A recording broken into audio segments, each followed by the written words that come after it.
so strong in your relationship that he doesn't know that he's needed. He's like, why am I here? So let's talk about a few of those things we can do on this one. First off, don't reject his efforts to help. If he wants to give you a hug, let him hug you. Don't say, I'm too busy. Let him give you a hug. Let him give you that hug. If he wants to help in the kitchen, then let him help. And yes, he may not do it exactly like you do it. I love the fact that my husband dries dishes, but when I go to find them, they're not always where I would put them. Now I've learned his favorite place to put them, and so I'll go find them there. But let him help you, whether it's with the kids. One gal whose husband had returned from a deployment situation was trying to figure out how to let him help with her daughter. And so they had to talk about ways with that and what was going to work. So let him help you. Yes, you can do it all by yourself. I know you've been doing it. But he needs to know that he's needed. And it's good to feel like you're wanted in the situation. I'm sharing with you 15 things today that you can do to let him know he's needed. And that's number 1. Number 2, let him know that you respect him. I talk a lot about respect in my book, 12 Keys for Married Success, and in my online course that's coming soon. But respect is one of those things where you let your husband know you're proud of him. You honor him. We're going to talk about several different things that fall into that, but you honor him. You know, we respect a police officer because it's the law. We respect a senator. We respect our president, whether you agree with him or not. We respect these people. They have a task to do. They're capable and very intelligent. Your husband is an intelligent man. You married him because you loved his good qualities. And yeah, we do find they're not so good qualities as we stay married for a while. But we love our husbands because they are excellent men. We want to respect them. Let him know that he plays a big part in your life, and you are so glad he is there with you. That's part of respect. Number 3, appreciate him. Appreciate the little things he does. Say thank you. What does he do? My husband, when we have a fire in the fireplace, he empties out those coals. And boy, the charcoal and the ashes. And he does it without making a mess at all. I really appreciate that. He takes care of the yard. And I make a point of it when he goes out and mows it or he's mulching the leaves to say, thank you, honey, that's wonderful. I like to thank him even for helping me with dry the dishes because he does that. And it really is nice to have that company. It's nice to know I have somebody that helps. What can you thank your husband for? I thank my husband for taking care of some of our medical bills, the medical things he has to do, and phone calls that have to be made. And he went off and paid the taxes, and I appreciate that. And I say thank you for those things. Don't take him for granted that he's going to do these things. Thank him for it. Thank yous go a long, long, long way towards making a difference in our marriages and in our lives. I thank you. I thank you in a smile. Number 4, show him that you love him. Yes, words are important. If you haven't looked at 5 love languages and know what your love language is, check out 5lovelanguages.com. There's a test on there for wives and one for husbands. But find out what your love language is. Sometimes it does shift a little bit depending on what your responsibilities have been through the years. But let your husband know that you love him, not just with words, but do little things for him. Giving those hugs and kisses and a little loving can go a long way toward letting your man that you know that you really, really love him. Don't just say it with words. Remember, love is an action. Say it in a variety of ways. Here's one that's going to seem kind of funny. This is number 5. But in public, I'd like you to get possessive of your man. Now, not like you're going to be, oh, there's somebody else around my God. But I like to sit beside my man in church, right beside him. My leg is usually touching him. Sometimes I'm leaning on him. When we go walking at a mall or in the woods, we'll hold hands. When we're around other people, I like to stand beside him. Sometimes I'll go off and talk to my girlfriends, and he goes off and talks to the guys. But but I like to spend some time with him. So this is letting him know that you are with him. You are a partner with him. You don't just go into a situation and you run off that way and he runs off that way. If you do, find some time to come back and be together. Let people know that this is your man. He's your husband. He's your hunk. Okay, that was number 6. I'm getting the numbers mixed up. We'll have to check them out. Number 7, make up without keeping count. In other words, don't be a woman that keeps score. Apologize when you do things wrong. Or maybe you just apologize for the way you said it. I was tired the other day and I said something to my husband in a really snarky tone of voice. And yeah, it was probably true what I said, but my tone was not necessary at all. And I needed to apologize for being snarky. I didn't need to be sharp. Remember that the Bible tells us to forgive. How many times do we forgive? 40, over and over and over and over again. Sometimes when people ask me what's the number one thing that's kept our marriage strong, I'll say forgiveness. Yes, we have to forgive each other. Because we're human and we're going to say things that hurt each other. We're going to say things that make us mad, that make us feel bad. So forgive him. Apologize to him. And yes, you might be right. I was talking to my husband about that. He said, but honey, sometimes there's 2 rights. He's right. Sometimes there are 2 rights.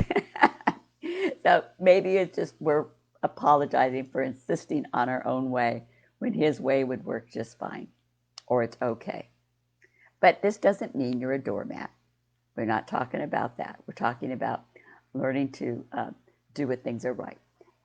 Number 8, let him see that you miss him. My husband travels a lot for book sales. He's an author too, and so he takes both of our books to book sales at Zook Books. And when he's gone, I miss him. He was gone a long time in the military for long periods of time, and I always like to have a party celebration for when he came home. Maybe that's a special date you have, or maybe you make his favorite cookie when he comes home. Or maybe just he's gone for the day at work and you're so glad he comes home.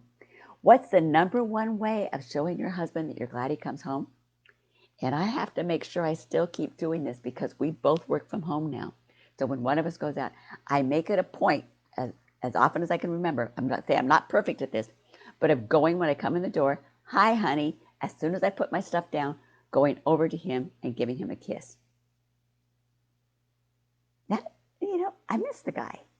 Yes, he's important. And, I think about this as if this was the last time, I also do it as I'm leaving, that I was going to see my husband, and bring tears to my eyes, would I have wanted to be able to tell him that I love him? And a kiss will do that. So make sure that your husband knows you miss him when he's gone, and make sure he knows that you're glad he's come back. Let's go on to number 9. Tell him that he's good at being a husband. I know, it can feel kind of funny, but maybe you can compliment his loving. You can compliment his biceps. I know when our guys were in the military, they ran all the time, and boy, did they have runners' bodies, and they looked really hot. I can just tell you that, they did. What do you admire about your husband? Is it his voice? Is it the way he reads to the children? How can you admire your husband and let him know that you're really good? He's really good at what he does. That he's good at loving you. When I think about really even the ways that I love reasons why I married my husband was because he loved me. He wanted to take care of me. And that was just so special, that somebody that really cared enough about me to listen to me and take care of me. What else can we do? Number 10, be sure to remember those thank yous and always be appreciative for those little tiny things he does. So maybe today it's time to get out that phone and text him and say, honey, I'm thankful that you fill in the blank. What has he done recently for you? Maybe he filled the car with gas. Maybe he dried the dishes. Maybe he goes to work every day and he's not a drunk and a bum and a slum out in the corner. What can you thank him for? Number 11, consult him. Now, when you need advice, the person that knows you best is your husband. Now, I have to really watch this one when it comes back to respecting my husband. I've learned from my husband, if I'm asking him for advice and I just say, honey, what do you think I should do? He'll tell me, but he also expects me to do it. And I don't always want to do it. Let's be honest, I don't always want to do what he says. So I've had to learn, when I'm asking him for advice, am I really asking him what should I do, and do I want to hear advice that I'm going to follow? Or am I just collecting ideas? Honey, I'm trying to figure out some various ways of doing this. What do you think would be the best? Or am I just saying, I just need you to listen to me, hon. Can you listen while I share this? So consult him, though. Find out what his point of view.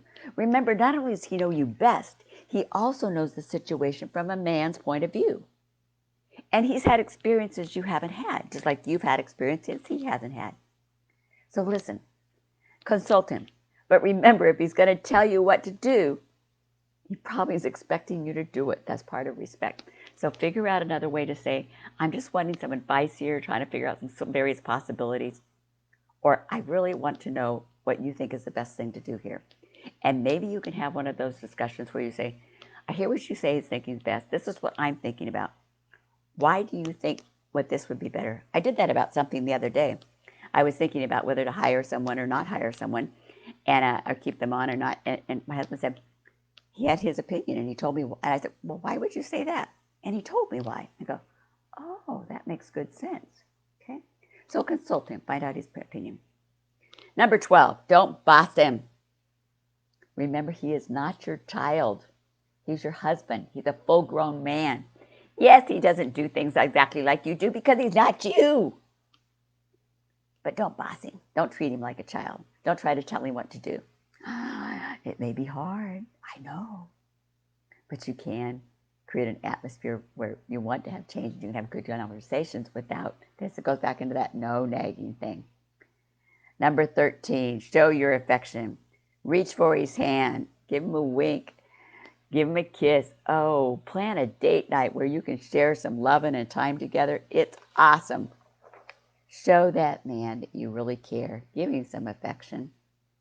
Maybe he's just sitting on the couch. You know, on our date night, sometimes we're watching a favorite show, or sometimes it's not even our date night, it's just another show. And I realize about 8 o'clock at night, it's time to stop whatever I'm doing and show my man some affection. How do I do that? I sit back on the couch. He's sitting beside me, and I take off my boots, because I usually wear little boots around the house. And he takes his keys out of his pocket. I said, honey, I want to put my legs in your lap. And he does. And then when it's cold, we'll put a blanket over us, and we sit there and we snuggle a little bit. Show that guy some affection, whatever way it is that you want to do it. When you want to rub his arm, run your fingers through his hair. You know, I have curly hair, but man, there's something for me just about, oh, that feels good even for myself. I don't know. Show your guy some affection. Share your secrets. Now, don't tell him the things you don't like about things unless you're having a good discussion. But maybe it's like there's some things you can share. Reveal enough of yourself that you're not staying far away like you would. Share with him things you might that are important to you.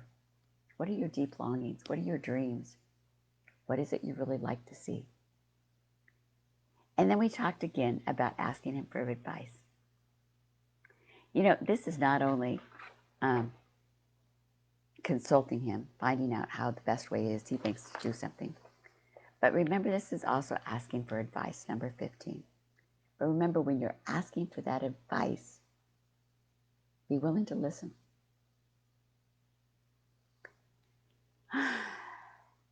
If you want your guy to feel needed and wanted, ask him for advice. It's as simple as that. It shows that you respect him and value him enough to do something based on his judgment and opinion. So gals, everywhere, we have to stop. We need to think. Do we really want his advice on this issue?